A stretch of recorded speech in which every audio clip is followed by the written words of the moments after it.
ബാറക്കുമോർ പിതാവിനും പുത്രനും പരിശുദ്ധ റൂഹായിക്കും സ്തുതി ആദ്യം മുതൽ നമ്മുടെ മേൽ തൻ്റെ കരുണയും അനുനന്ദിക്കുണ്ടായിരിക്കുമാറാകട്ടെ. ആമേൻ. Praise the lord. ഹല്ലേലൂയ. ദൈവ തിരുനാമത്തിന് മഹത്വം ഉണ്ടായിരിക്കട്ടെ. ദൈവത്തിൻ്റെ വലിയ കൃപയാൽ ദൈവവചനവുമായി നിൽക്കുവാൻ സ്വർഗത്തിലെ ദൈവം ഒരുക്കിയ നല്ല അവസരത്തിനായി ദൈവത്തെ മഹത്വപ്പെടുത്താം. പരിശുദ്ധമായ നോമ്പിൽ അനുതാപത്തിലൂടെ അനുഗ്രഹം പ്രാപിക്കുവാൻ ദൈവം നമുക്ക് ഒരവസരം ഒരുക്കിയിരിക്കുകയാണ്. നമുക്കെല്ലാവർക്കും അറിയാം, ഈ വലിയ നോമ്പ് അനുതാപത്തിൻ്റെ ദിവസങ്ങളാണ്.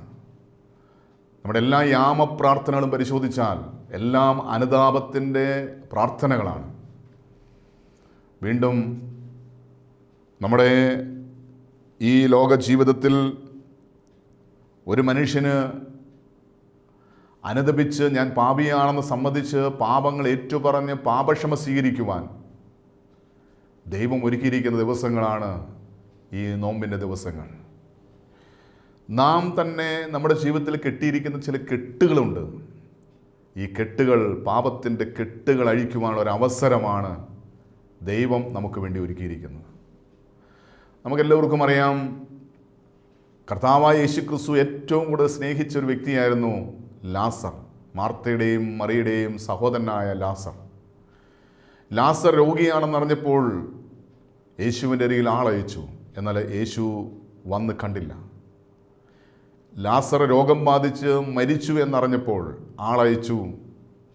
യേശു വന്ന് ലാസറിൻ്റെ മൃതശരീരം കണ്ടില്ല. എന്നാൽ ലാസർ മരിച്ച് 4 ദിവസങ്ങൾക്ക് ശേഷം യേശു ലാസറെ കാണുവാൻ വേണ്ടി ലാസറിൻ്റെ ഭവനത്തിൽ വരികയാണ്.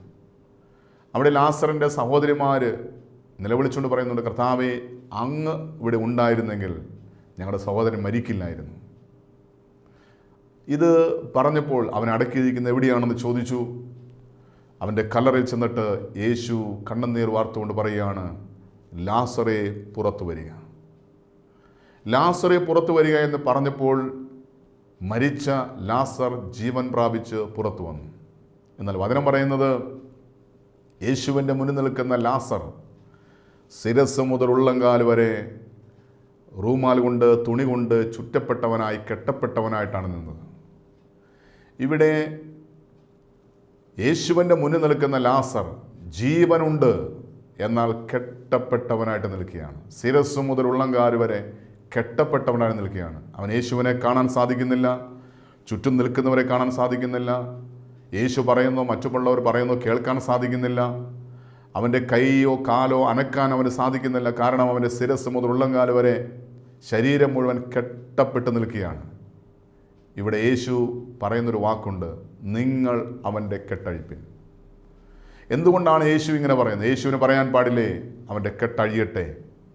ജീവൻ നഷ്ടപ്പെട്ട ലാസറിന് ജീവൻ നൽകാൻ യേശുവിന് കഴിഞ്ഞുവെങ്കിൽ അവൻ്റെ കെട്ടഴിയട്ടെ എന്ന് പറയുമ്പോൾ ആ ശരീരത്തിലുള്ള കെട്ടുകൾ മുഴുവൻ അഴിയുവാൻ യേശുവിൻ്റെ വാക്കുകൾക്ക് ശക്തിയുണ്ട്. എന്നാൽ യേശു പറയണം, നിങ്ങൾ അവൻ്റെ കെട്ടഴിപ്പിൻ. എന്തുകൊണ്ടാണ് യേശു അങ്ങനെ പറഞ്ഞത്? യേശു ലാസറിൻ്റെ ജീവൻ എടുത്തു, അതുകൊണ്ട് ജീവൻ നൽകി. എന്നാൽ യേശു അല്ല അവൻ്റെ കെട്ടുകൾ കെട്ടിയത്. ലാസറിനെ ശിരസ് മുതൽ ഉള്ളങ്കാൽ വരെ അവർ റൂമാൽ കൊണ്ട്, തുണി കൊണ്ട് കെട്ടിയത് ചുറ്റും നിന്നവരായിരുന്നു. യേശു പറയാണ്, നിങ്ങൾ കെട്ടിയ കെട്ട് നിങ്ങൾ അഴിപ്പിൻ. ഈ പരിശുദ്ധമായ നോമ്പിൽ നാം ചെയ്ത പാപത്തിലൂടെ നാം കെട്ടിയ കുറേ കെട്ടുകളുണ്ട്.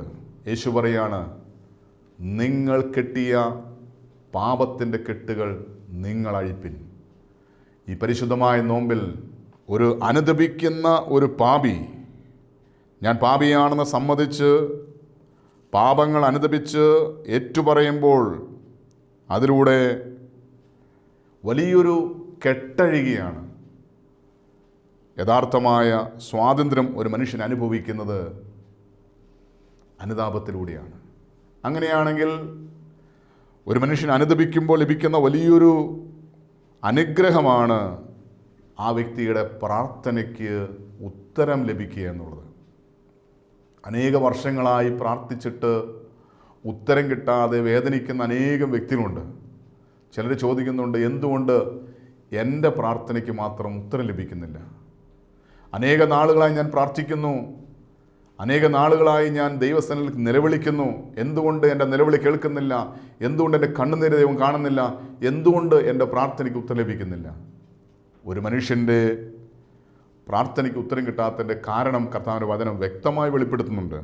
യെശയ്യാപ്രവാചകന്റെ പുസ്തകം 1-ാം അധ്യായം അതിൻ്റെ 15-ാം വാക്യം, നിങ്ങൾ കൈമലർത്തുമ്പോൾ ഞാൻ എൻ്റെ കണ്ണ് മറച്ചു കളയും. നിങ്ങൾ എത്ര തന്നെ പ്രാർത്ഥന കഴിച്ചാലും ഞാൻ കേൾക്കുകയില്ല. നിങ്ങളുടെ കൈ രക്തം കൊണ്ട് നിറഞ്ഞിരിക്കുന്നു.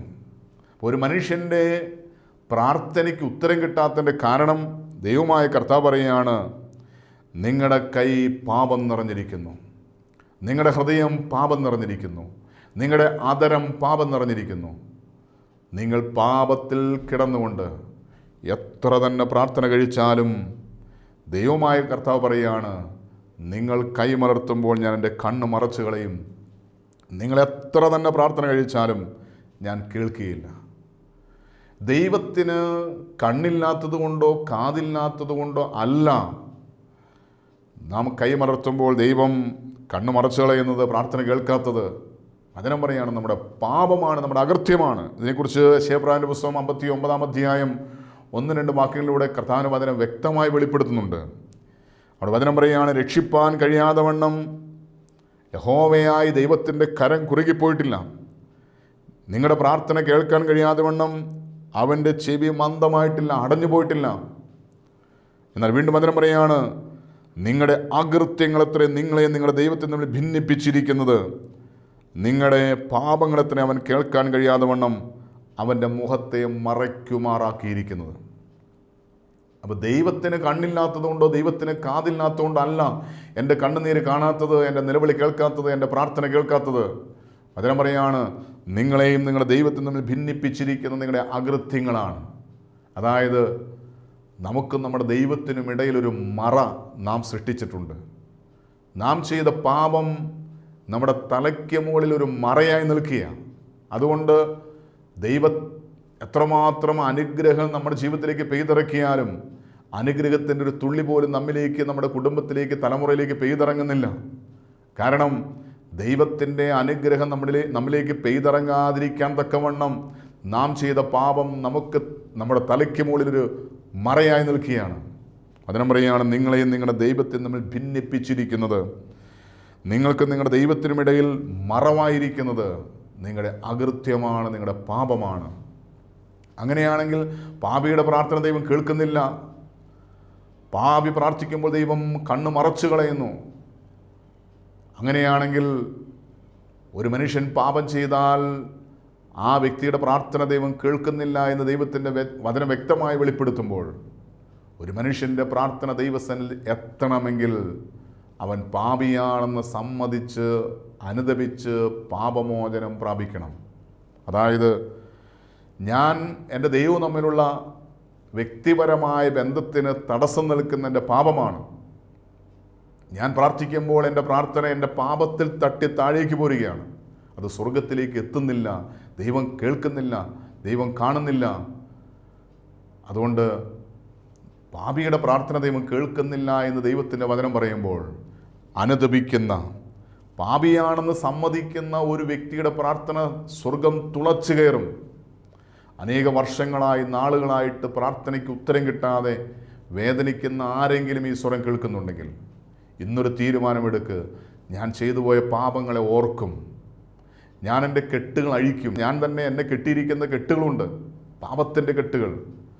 ആ കെട്ടുകൾ ഞാൻ അഴിക്കും. അതായത് ഞാൻ പാപിയാണെന്ന് സമ്മതിച്ച് അനുദപിച്ച് പാപമോചനം പ്രാപിക്കുന്നതിലൂടെ, ഞാൻ ദൈവസന്നിധിയിൽ സ്വയം സമ്മതിക്കുന്നതിലൂടെ, അനുദപിക്കുന്നതിലൂടെ എൻ്റെ പാപത്തിൻ്റെ കെട്ടുകൾ അഴിയപ്പെടും. അനേക വർഷങ്ങളായി ഞാൻ കെട്ടിവെച്ചിരിക്കുന്ന ചില കെട്ടുകൾ, പാപത്തിൻ്റെ ചില കെട്ടുകൾ ഞാൻ അഴിക്കുമ്പോൾ എൻ്റെ പ്രാർത്ഥന സ്വർഗം തുളച്ചു കയറും. ഞാൻ ആദ്യം പറഞ്ഞു, മരണത്തിൽ നിന്ന് ഉയർത്തെഴുന്നേറ്റ ലാസർ യേശുവിൻ്റെ മുന്നിലാണ് നിൽക്കുന്നത്. പക്ഷേ യേശുവിനെ കാണുവാനോ സംസാരിക്കുവാനോ യേശുവിൻ്റെ കരസ്പർശനം അനുഭവിക്കാനോ അവന് സാധിക്കുന്നില്ല. കാരണം അവൻ്റെ ശിരസ്സ് മുതൽ ഉള്ളങ്കാല് വരെ കെട്ടപ്പെട്ടവനായിട്ട് നിൽക്കുക. ഇതുപോലെ എൻ്റെ മുന്നിൽ യേശുവുണ്ട്, എൻ്റെ അവസ്ഥ കാണുന്ന, എന്നെ അറിയുന്നൊരു ദൈവം എൻ്റെ മുന്നിലുണ്ട്. എന്നാൽ ആ യേശുവിനെ കാണുവാനോ, ആ യേശുവിനോട് പ്രാർത്ഥിക്കുവാനോ, യേശുവിൻ്റെ സ്വരം കേൾക്കുവാനോ, യേശുവിൻ്റെ കരസ്പർശനം അനുഭവിക്കാനോ ലാസറിന് സാധിക്കാതിരുന്നത് പോലെ ഇന്ന് അതേ അവസ്ഥയിലാണ് ഒരു പാപിയായ മനുഷ്യൻ്റെ ദൈവ സാന്നിധ്യം എന്ന് പറയുന്നത്. ദൈവം തൊട്ടരികിലുണ്ടെങ്കിൽ പോലും ദൈവ സാന്നിധ്യം അനുഭവിക്കാൻ സാധിക്കുന്നില്ല. ദൈവത്തിൻ്റെ കരസ്പർശനം അനുഭവിക്കാൻ സാധിക്കുന്നില്ല. എത്ര പ്രാർത്ഥിച്ചാൽ ആ പ്രാർത്ഥന യേശു കേൾക്കുന്നില്ല. കാരണം ശിരസ് മുതൽ ഉള്ളംകാല് വരെ കെട്ടപ്പെട്ടിരിക്കുക. ഈ കെട്ടഴിക്കുമ്പോൾ നമ്മുടെ പ്രാർത്ഥന സ്വർഗത്തിലെത്തും. അതുകൊണ്ട് ആദ്യം നാം ചെയ്യേണ്ടത്, കർത്താവേ, ഞാനൊരു പാപിയാണെന്ന് സമ്മതിക്കണം. ഞാൻ സ്വർഗത്തിനെതിരായി, അങ്ങേക്കെതിരായി പാപം ചെയ്തു പോയി എന്ന് സമ്മതിക്കുമ്പോഴാണ്, അനുദപിക്കുമ്പോഴാണ് ഈ കെട്ടഴിയാൻ തുടങ്ങുന്നത്. ഇവിടെ യേശു അതിന് വ്യക്തമായിട്ടൊരു ഉദാഹരണം, ഒരു ഉപമയിലൂടെ വെളിപ്പെടുത്തുന്നുണ്ട്. കർത്താവിന്റെ വചനം പരിശോധിക്കുമ്പോൾ വിശുദ്ധ ലൂക്കോസിന്റെ സുവിശേഷം 18-ാം അധ്യായം 10 മുതലുള്ള വാക്യങ്ങൾ പരിശോധിക്കുമ്പോൾ 2 പേര് പ്രാർത്ഥിക്കാൻ വേണ്ടി ദൈവാലയത്തിൽ വരുന്ന ഒരു സംഭവം അവിടെ കർത്താവായ യേശു ക്രിസ്തു പഠിപ്പിക്കുന്നുണ്ട്. 2 മനുഷ്യർ പ്രാർത്ഥിപ്പാൻ ദേവാലയത്തിൽ പോയി.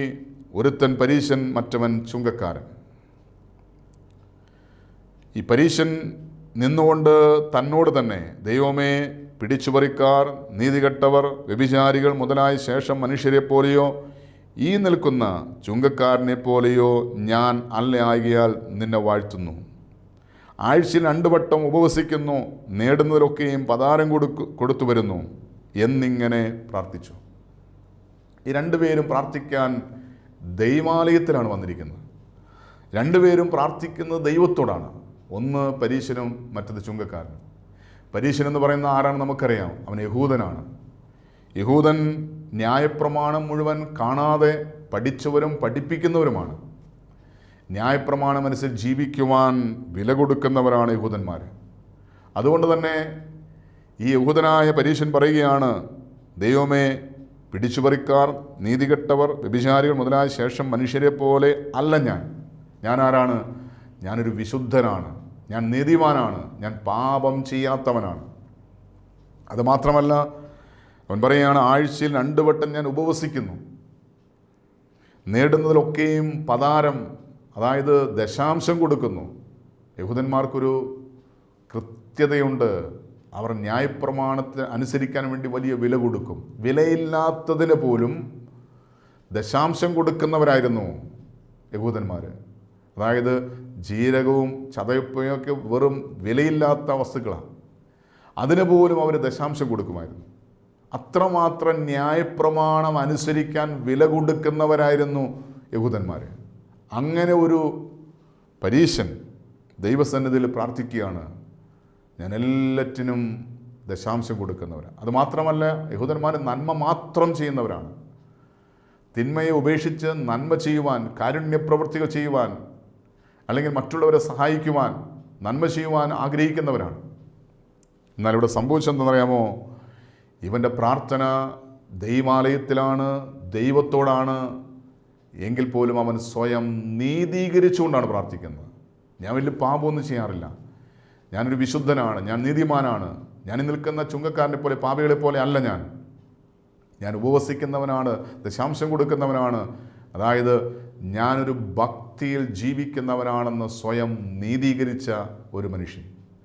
ഇന്ന് നമ്മുടെ എല്ലാവരുടെയും പ്രാർത്ഥന ഈ രീതിയിലല്ലേ എന്ന് സ്വയം ഒന്ന് പരിശോധിക്കണം. ഞാൻ അത്യാവശ്യം പള്ളിയിൽ പോകുന്നുണ്ട്, ഞാൻ പ്രാർത്ഥിക്കുന്നുണ്ട്, ഞാൻ നോമ്പ് നോക്കുന്നുണ്ട്, ഞാൻ വലിയ തിന്മയൊന്നും ചെയ്യാറില്ല, ഞാൻ വലിയ പാപമൊന്നും ചെയ്യാറില്ല, ഞാൻ ദൈവത്തോട് അടുത്താണ് ജീവിക്കുന്നത് എന്ന് സ്വയം നീതീകരിക്കുന്ന അനേകം വ്യക്തികൾ. അതിലൊരു വ്യക്തിയാണോ ഞാനെന്ന് സ്വയം ഒന്ന് പരിശോധിക്കണം. ഈ പരീശൻ ദൈവസന്നിധിയിൽ സ്വയം നീതീകരിച്ച് പ്രാർത്ഥിക്കുമ്പോൾ തൊട്ടടുത്ത് നിൽക്കുന്ന ചുങ്കക്കാരൻ പ്രാർത്ഥിക്കുന്ന ഇങ്ങനെയാണ്. ചുങ്കക്കാരനോ ദൂരത്ത് നിന്നുകൊണ്ട് സ്വർഗത്തിലേക്ക് നോക്കുവാൻ പോലും തുനിയാതെ മാറത്തടിച്ച്, ദൈവമേ, പാപിയായ എന്നോട് കരുണയുണ്ടാകണമേ എന്ന് പറഞ്ഞു. ഈ ചുങ്കക്കാരൻ ദൈവത്തിൻ്റെ മുഖത്തേക്ക് നോക്കാൻ പോലും കഴിയാതെ, കാരണം അവനറിയാം ഞാൻ ഒരു പാപിയാണ്, ദൈവസന്നിധിയിൽ നിൽക്കുവാനോ പ്രാർത്ഥിക്കുവാനോ യോഗ്യതയില്ലാത്തവനാണ്.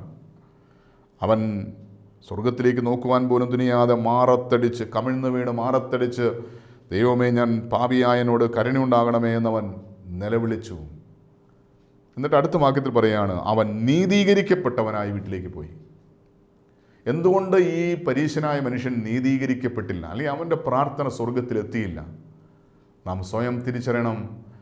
നാം അനുദപിക്കാതെ സ്വയം നീതീകരിച്ചുകൊണ്ട് പാപത്തിൻ്റെ അവസ്ഥയിൽ ദൈവത്തോട് പ്രാർത്ഥിച്ചാൽ, അതിനെ വ്യക്തമായിട്ട് പഠിപ്പിക്കുകയാണ്,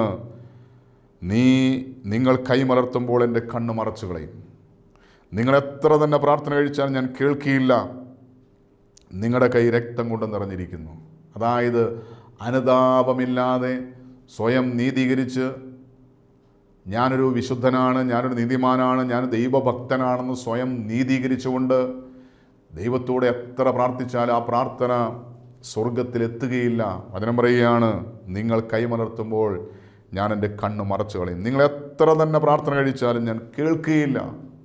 അതിൻ്റെ കാരണം അനുതാപമില്ലാത്ത പ്രാർത്ഥന ദൈവസന്നിധിയിൽ എത്തുകയില്ല. എന്നാൽ ചുങ്കക്കാരൻ ദൈവത്തിൻ്റെ മുഖത്തേക്ക് നോക്കാൻ പോലും കഴിയാതെ മാറത്തടിച്ച് നിലവിളിച്ചുകൊണ്ട് പറയുകയാണ്, ദൈവമേ, ഞാൻ സ്വർഗത്തിനെതിരായി അങ്ങേക്കെതിരായി പാപം ചെയ്തു പോയി, എന്നോട് കരുണ തോന്നണമേ എന്ന് അവൻ നിലവിളിച്ചപ്പോൾ അതിനും പറയുകയാണ്, അവൻ നീതീകരിക്കപ്പെട്ടവനായി മടങ്ങിപ്പോയി. നാം തിരിച്ചറിയണം, അനുതപിക്കുന്ന ഒരു പാപിയുടെ പ്രാർത്ഥനയാണ് സ്വർഗം തുളച്ചു കയറുന്നത്. ഇത് നമ്മുടെ പിതാക്കന്മാർക്ക് വ്യക്തമായ ബോധ്യമുണ്ടായിരുന്നു. അതുകൊണ്ടാണ് ഏത് കൂദാശകൾ ആരംഭിക്കുമ്പോഴും അനുതാപത്തിൻ്റെ സങ്കീർത്തനം 51 മസ്മൂറ, അനുതാപത്തിൻ്റെ സങ്കീർത്തനം ചൊല്ലിയിട്ടാണ് ഒരു വിശുദ്ധ കൂദാശ ആരംഭിക്കുന്നത്. കാരണം അനുതപിക്കുന്ന ഒരു പാപിയുടെ പ്രാർത്ഥന സ്വർഗം തുളച്ചു കയറുമെന്നുള്ള പിതാക്കന്മാരുടെ വലിയ ബോധ്യമായിരുന്നു. ഏത് കൂദാശകൾ ആരംഭിക്കുമ്പോഴും അനുതപിച്ച് പാപിയാണെന്ന് സമ്മതിച്ച് അനുതാപത്തിൻ്റെ സങ്കീർത്തനം ചൊല്ലിയിട്ട് ആരംഭിക്കുമ്പോൾ ആ പ്രാർത്ഥന സ്വർഗം തുളച്ചു കയറുകയാണ്. വീണ്ടും ഒരു ദിവസത്തെ പ്രാർത്ഥന ആരംഭിക്കുമ്പോൾ, പ്രഭാത പ്രാർത്ഥന ആരംഭിക്കുമ്പോൾ അനുതാപത്തിൻ്റെ സങ്കീർത്തനം ചൊല്ലിയിട്ടാണ് ആ ദിവസത്തെ പ്രഭാതത്തിൻ്റെ പ്രാർത്ഥന ആരംഭിക്കുന്നത്.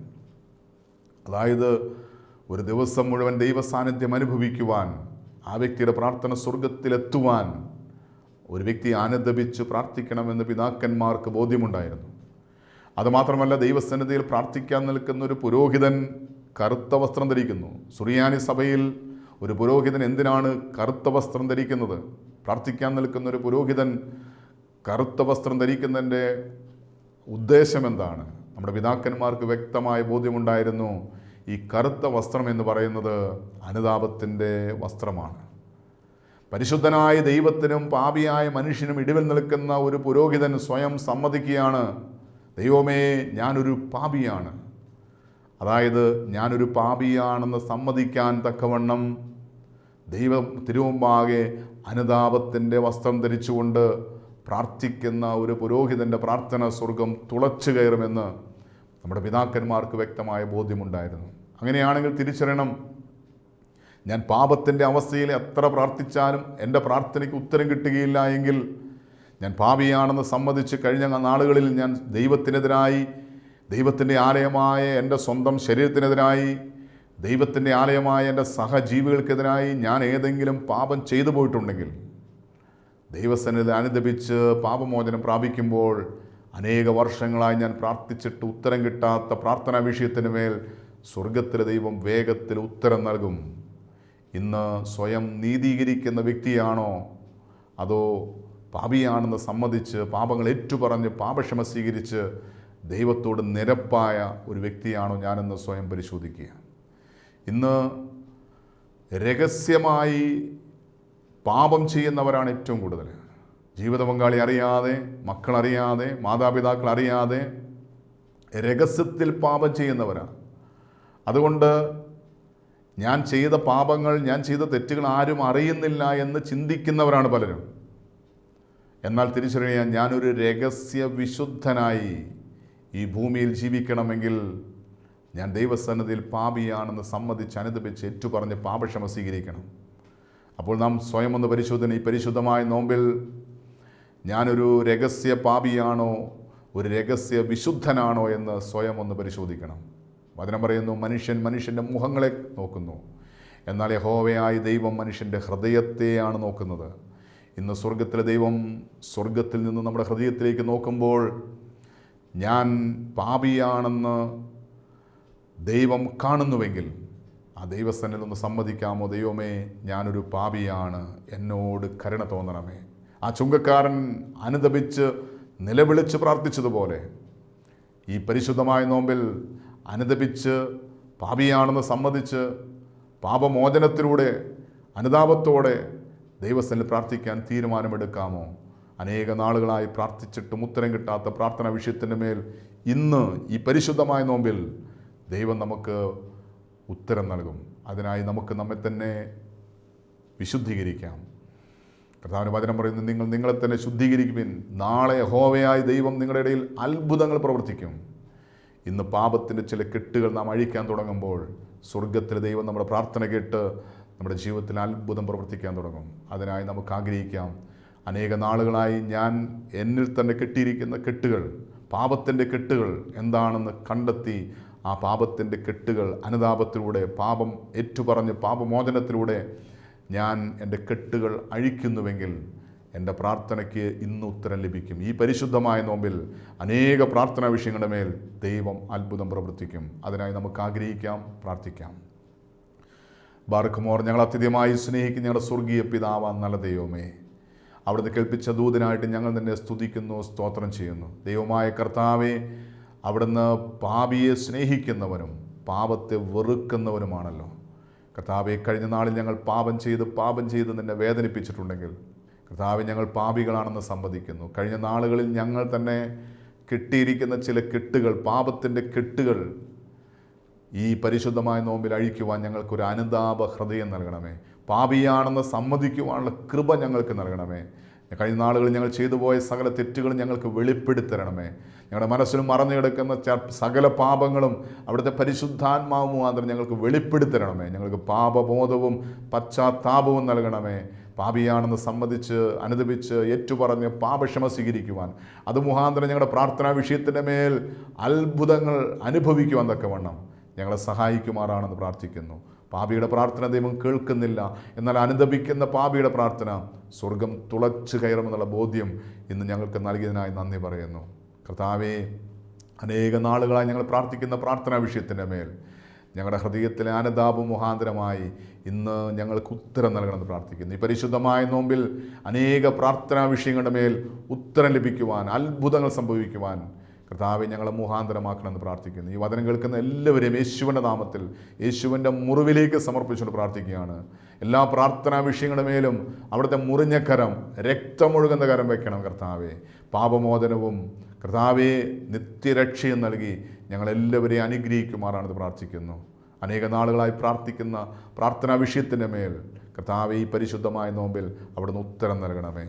പരിശുദ്ധനായ ദൈവമേ, അവിടുത്തെ പരിശുദ്ധമായ രക്തത്താൽ ഞങ്ങളെ മുദ്രയിട്ട് സംരക്ഷിക്കണമെന്ന് പ്രാർത്ഥിക്കുന്നു. പരിശുദ്ധ അമ്മേ, ദൈവമാതാവേ, സകല ശുദ്ധിമാന്മാരെ, ശുദ്ധിമതികളെ, കർത്താവിനെ പ്രതി രക്തസാക്ഷികളായ സകല രക്തസാക്ഷികളുമേ ഞങ്ങൾക്ക് വേണ്ടി ഞങ്ങളോടൊപ്പം മധ്യസ്ഥം വഹിക്കണമേ. പിതാവ്, എല്ലാം മഹത്വം അങ്ങേക്കെല്ലാം. ഞങ്ങൾക്ക് വേണ്ടി ക്രൂശിൽ മരിച്ച് മരണത്തെ ജയിച്ച് ഉയർത്തെഴുന്നേറ്റ് ഇന്നും ജീവിക്കുന്ന ഞങ്ങളുടെ കർത്താവ്, ഞങ്ങളുടെ ദൈവമായ യേശു ക്രിസ്തുവിൻ്റെ നാമത്തിൽ പരിശുദ്ധാത്മാവ് മുഖാന്തരം ചോദിക്കുന്നു. കൃപയോടെ കേൾക്കണം നല്ല പിതാവേ. ആമേൻ.